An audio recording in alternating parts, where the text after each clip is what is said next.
My name is Annie Smith. I'm the PK-12 principal here at Peyton-Sheridan. Yeah, I think we probably are the epitome of a small rural farming agricultural district. Good people, great values, a lot of community-minded people. We take care of each other. We wear many hats. We are always working to essentially find out what it is that our families need and then figure out a way that we can provide those resources.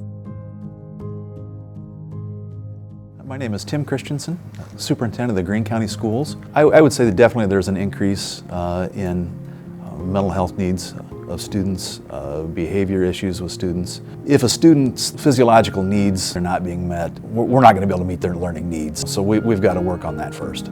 Addressing a student's mental health needs is probably the most important thing. I'm Kyle Kinney. I'm a special needs counselor in the Greene County Schools. I'm a licensed guidance counselor. I'm also a licensed mental health counselor. Most of the time I focus on the licensed mental health counselor. I wish I could say that we address all mental health issues, but we don't. And for me it's scary to think about how many kids that they don't have people to talk to. They don't get to see anybody, and that scares me.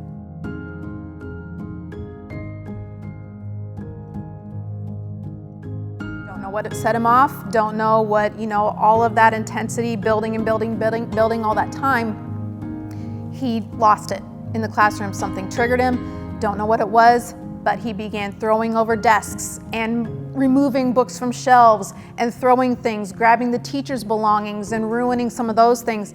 And basically the teacher had no choice. They had to order a room clear and get everyone cleared of the classroom for their own personal safety.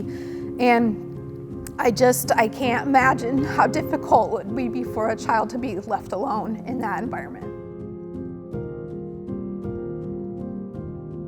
Clearing rooms, we do that. We have to do that. It's tough for the kid that's involved, but you're having to remove all the other kids from their learning environments, what they're used to. So you're hurting the other kids as far as their educational part too. I've been punched, kicked, stabbed, spit on, probably a few other things too.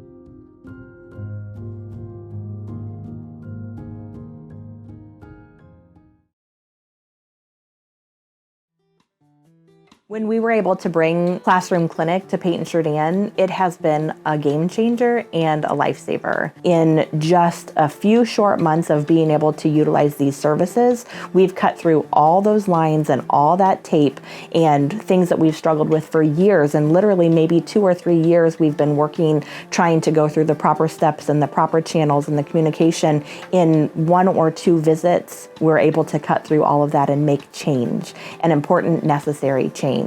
And it's phenomenal. Me being a little bit older, thought people would really struggle with the whole not in person, but a lot of our families didn't seem to mind it at all. Amazing. I really hope that we don't have to ever go without it. It's been that good. At the beginning, my kid hated school, didn't want to go. It was a struggle, it was a battle every single day. And having the Classroom Clinic option available to us really helped turn things in a completely different direction. Now my child loves school. They like to go. They're thriving in the classroom as opposed to destroying the classroom.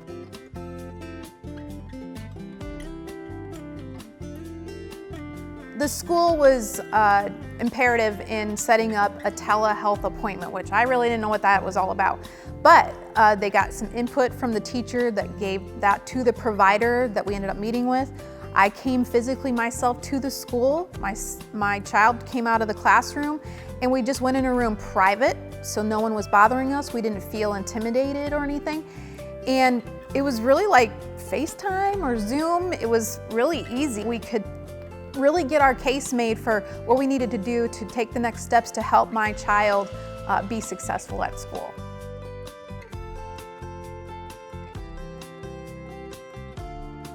I would challenge any school district to ever think that they're great, and that's fine if you have that belief, but you can always do better.